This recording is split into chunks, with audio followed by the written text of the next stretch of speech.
Hey everyone, it's LJ Network here, and guess what? I have some really unfortunate news to share with you all. Here's the 1995 VHS of A Bird's Eye View, which features the programs, the kookaburras, and the magpies. Take a look at the tape. See? The film strip inside of it is not placed correctly. And it looks like some idiots forgot to, or they don't know how to manufacture tapes correctly.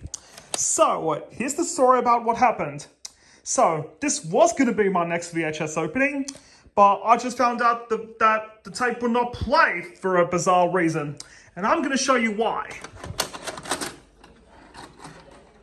Here it goes.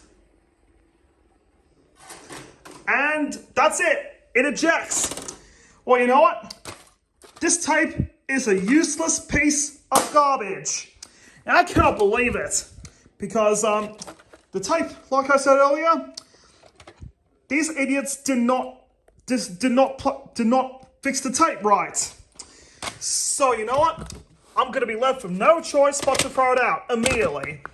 And guess what? I'm gonna be getting a new copy of this from the eBay website or from Anthony Stefanou. Shh. A Bird's Eye View. It's time to say goodbye. Goodbye, Bird's Eye View, till I get a new copy.